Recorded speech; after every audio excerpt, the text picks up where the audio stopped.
Mais je suis quand même content d'être avec vous via cette vidéo pour parler de l'imagerie cardiaque dans la sténose valvulaire aortique et vous donner quelques notions récentes, issues des nouvelles recommandations et de la littérature que j'ai pu lire. Donc merci beaucoup pour m'accueillir auprès de vous et juste quelques mots sur les nouvelles recommandations OSC 2021 sorties en septembre. Vous voyez la place importante qui est donnée à la heart-team decision, c'est-à-dire que de plus en plus, les patients qui ont des valvulopathie aortique en particulier, nécessitent une discussion pluridisciplinaire comportant éventuellement les médecins en sciences cardiaques, les gérontologues, les cardiologues interventionnels, les chirurgiens, les anesthésistes, les cardiologues imageurs, pour prendre les meilleures décisions possibles vis-à-vis de la stratégie thérapeutique et quelquefois aussi vis-à-vis de la stratégie diagnostique, car quelques patients vont poser des problèmes diagnostiques. Nous y reviendrons. Donc vous savez qu'on va définir une sténose valvulaire aortique par le gradient moyen supérieur à 40, la Vmax supérieure à 4 mètres par seconde et une surface inférieure à 1 cm². Si on n'a pas ce gradient élevé ou cette Vmax élevée avec une surface inférieure à 1 cm², dans ce cas-là, on mesurera le volume d'éjection systolique, et c'est quand même très important de mesurer le volume d'éjection systolique, le stroke volume index, avec ce cutoff à 35 ml par mètre carré, comme étant un marqueur pronostic très important, peut-être encore plus puissant si on prenait 30 ml par mètre carré. En tout cas, il faut rapporter dans le compte rendu d'échographie cardiaque ce volume d'éjection systolique indexé. C'est très important, et je reviendrai ensuite sur les autres aspects. Donc on va définir plusieurs types de rétrécissement aortique. Donc le rétrécissement aortique classique pour lequel il n'y a pas tellement de discussion quant à l'indication à un geste de remplacement valvulaire aortique, qu'il soit péritonéal ou chirurgical, si le patient est symptomatique. Si le patient est asymptomatique, on utilisera la Vmax supérieure à 5 mètres par seconde comme un critère fort pour obtenir l'indication à un remplacement valvulaire aortique. Et, on en parlera tout à l'heure, la fraction d'éjection du ventricule gauche qui ne doit en aucun cas être inférieure à 55%. Si elle est inférieure à 55%, on aura recours à la chirurgie ou au TAVI. Donc on définit les gradients élevés et les gradients bas. Dans les gradients bas, il y a les fractions d'éjection préservées et les fractions d'éjection altérées, et on mesurera le volume d'éjection systolique, comme je vous l'ai dit tout à l'heure. Et malheureusement, il y a une situation où on n'a pas de définition très claire et de décision très claire affichée dans les guidelines. Ce sont les patients qui ont une fraction d'éjection supérieure à 50%, un volume d'éjection systolique supérieur à 35 ml par mètre carré, mais un gradient inférieur à 40 avec une surface inférieure à 1 cm². Là, nous avions mené en France et à Rennes en particulier une étude qui s'appelle l'étude ROTAS, une étude randomisée, et malheureusement, au vu des guidelines américaines, nous avons dû interrompre cette étude avant d'avoir inclus tous les patients, et je ne suis pas certain que nous aurons une réponse très précise sur une étude randomisée sur faut-il ou ne faut-il pas traiter ces patients qui ont un volume d'éjection systolique supérieur à 35, un gradient inférieur à 40, avec une fraction d'éjection supérieure à 50. Pour l'instant, c'est du cas par cas, et c'est une décision de la heart-team. Il y a des situations cliniques, pour revenir sur cette diapositive, où nous sommes donc en difficulté, où on ne sait pas s'il faut rester sur le traitement médical, traitement de l'insuffisance cardiaque à fraction d'éjection altérée ou à fraction d'éjection préservée, et nous ne savons pas nécessairement si nous avons bien les bons critères pour prendre les bonnes décisions. Le gradient, la Vmax, le volume d'éjection systolique, la fraction d'éjection. Dans certaines situations, il peut être intéressant de rapporter ce volume d'éjection systolique, dont je fais la promotion sur les diapositives précédentes, à la durée de la systole, c'est-à-dire mesurer le flow rate.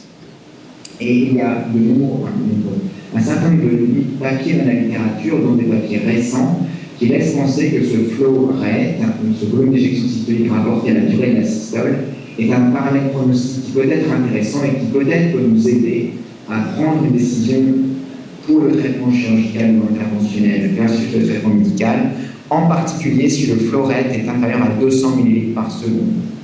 Donc pour le cas particulier des rétrécissements aortiques à fraction d'éjection supérieure à 50%, avec un gradient inférieur à 40 et une surface supérieure à 1 cm², si le volume d'éjection systolique est supérieur à 35 ml par mètre carré, mesurer le flow rate peut être intéressant pour, s'il est inférieur à 200 ml par seconde, alors peut-être plus porter l'indication à un traitement que s'il est inférieur à 200 ml par seconde. Donc il y a plusieurs papiers dans la littérature qui nous laissent penser qu'effectivement ce fluorette avec cette valeur cut-off de 200 ml par seconde serait intéressant pour mieux définir le pronostic de patients complexes avec une sténose aortique. Et puis, il y a l'intérêt du strain global longitudinal, dont nous avons étudié les uns les autres à plusieurs reprises la pertinence en plus de la fraction d'éjection. Et il y a cette méta-analyse qui permet de cibler les choses et qui montre bien que si vous avez un strain longitudinal global inférieur à 15% en valeur absolue, quelle que soit votre fraction d'éjection, mais en particulier si vous avez une fraction d'éjection supérieure à 60%, vous avez un surrisque de mortalité multiplié par 2,5 et c'est un marqueur pronostique indépendant. Donc il est intéressant, en plus de la fraction d'éjection, de rapporter la mesure du strain global longitudinal avec cette valeur de 15% comme étant une valeur cut-off très importante. Et puis revenons sur la fraction d'éjection du ventricule gauche. Il y a dans la littérature 3 papiers récents et de grande envergure qui laissent penser que le cut-off de 50% qui était utilisé jusque-là était une erreur et qu'il faut au moins considérer la valeur cut-off de 55%, voire 60% comme la limite à ne pas dépasser pour définir une fraction d'éjection préservée quand on a un rétrécissement aortique. Et donc on ne doit pas laisser un patient atteindre 50%,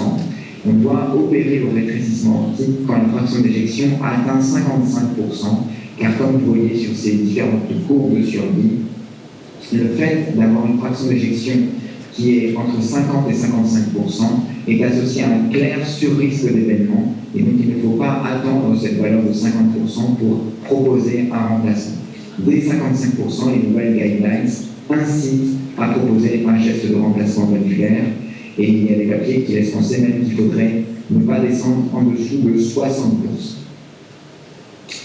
Autre situation où on peut être en difficulté, c'est le rétrécissement aortique est-il vraiment serré, pas serré, et là on sait qu'il est recommandé, en plus de l'échocardiographie, d'utiliser le score calcique valvulaire pour les patients qui ont des valves tricuspides et pas les patients qui ont des valves bicuspides, et on peut être très confiant sur le caractère serré du rétrécissement aortique, en tout cas le caractère à mauvais pronostic du rétrécissement aortique, si chez l'homme le score calcique valvulaire aortique est supérieur à 3000, et chez la femme, s'il est supérieur à 1600. 3000 chez l'homme, 1600 chez la femme. Et vous voyez qu'on peut déjà commencer à s'inquiéter à 2000 chez l'homme et 1200 chez la femme. Et 3000, 1600, c'est un cut-off très important à garder à l'esprit et qui vont inciter à proposer un traitement. Il a bien été montré que ce score calcique valvulaire chez le patient qui a une sténose calcifiée sur une valve tricuspide est associé au pronostic avec toujours ces cut-offs différents chez l'homme et chez la femme.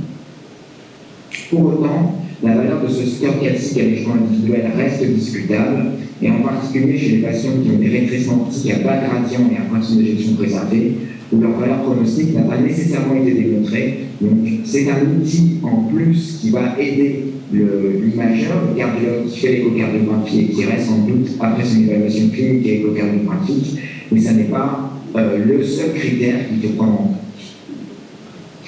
Comme montre ce papier, vous voyez les courbes de survie en fonction du score calcique qui ne sont pas significativement différentes, en particulier chez les patients low gradient, fraction d'éjection préservée.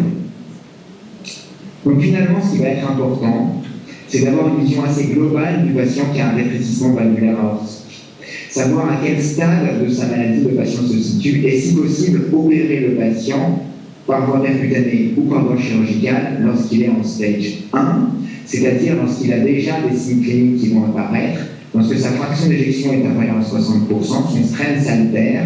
et si possible, quand il n'a pas encore développé une dysfonction atriale et une dilatation atriale, quand il n'a pas encore développé la fibrillation atriale, et a fortiori, quand il n'a pas encore développé une hypertension pulmonaire ou la fuite tricuspide avec la dysfonction ventriculaire droite. Malheureusement, encore aujourd'hui, trop souvent, les patients arrivent en milieu hospitalier en stade 3 ou en stade 4, et on sait que ce stade 3 et ce stade 4 sont associés à une surmortalité indiscutable, et donc il faut être attentif et bien suivre cliniquement nos patients, cliniquement avant tout, mais aussi en échocardiographie en regardant la valve aortique, son caractère calcifié, les gradients, le volume d'éjection systolique, éventuellement le flow rate, en regardant la fraction d'éjection avec ce cutoff à 55%, voire mieux 60%, et regarder le strain avec ce cutoff à 15%. Et ne pas oublier le cœur droit, la valve mitrale et la valve tricuspide, et s'il commence à y avoir des signes de défaillance atriale ou ventriculaire droit, très probablement le patient doit aller vers un geste de remplacement valvulaire. Comme je vous le montre sur cette diapositive, dans 15% des cas, le patient arrive en milieu hospitalier, en France, au stade 3 ou au stade 4, ce qui est beaucoup trop tard. Il y a des situations particulières et je ne peux pas ne pas parler de l'amylose à transthyrétine dans la mesure où c'est une situation fréquente de ces patients qui ont un rétrécissement aortique, souvent à bas gradient mais pas systématiquement, fraction d'éjection préservée et une importante hypertrophie ventriculaire gauche. Il a été montré dans plusieurs papiers que 1 patient sur 8 qui est discuté actuellement pour un traitement percutané de la valvulopathie aortique sténosante est porteur, en plus de son rétrécissement aortique, d'une amylose à transthyrétine qui pourrait justifier un traitement spécifique. Il faut donc être conscient qu'un patient qui a été opéré du canal carpien, un patient qui a une très importante hypertrophie ventriculaire gauche, qui a une élévation de la troponine, qui a un bloc de branche droit ou un low voltage à l'électrocardiogramme, est susceptible d'avoir une amylose à transthyrétine en plus de son rétrécissement aortique, et donc il faut faire une scintigraphie osseuse, une immunoélectrophorèse des protéines pour exclure l'amylose AL et pour diagnostiquer l'amylose à transthyrétine par la fixation à la scintigraphie, et ainsi peut-être traiter le rétrécissement aortique, mais aussi traiter l'amylose à transthyrétine, c'est très important. Et vous voyez ce score qui peut être utilisé pour faire le diagnostic positif d'amylose à transthyrétine couplé au rétrécissement aortique, avec l'importance du syndrome du canal carpien, l'importance du bloc de branche droit, de l'âge supérieur à 85 ans, de l'élévation de la troponine qui est quand même pas une observation fréquente chez un patient qui arrive pour un bilan de rétrécissement aortique. Donc pensez à l'amylose en plus de rétrécissement aortique. Et puis pour évaluer plus finement les conséquences ventriculaires de notre patient qui a un rétrécissement aortique, il pourra peut-être, plus que ce n'est le cas aujourd'hui,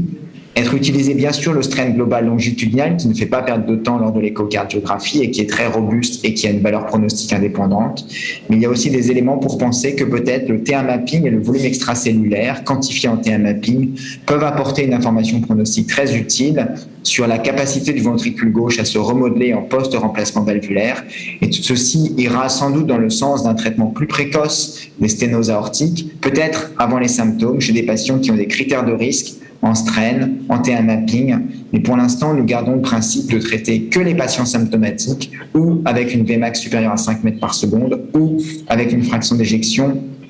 qui atteint 55%.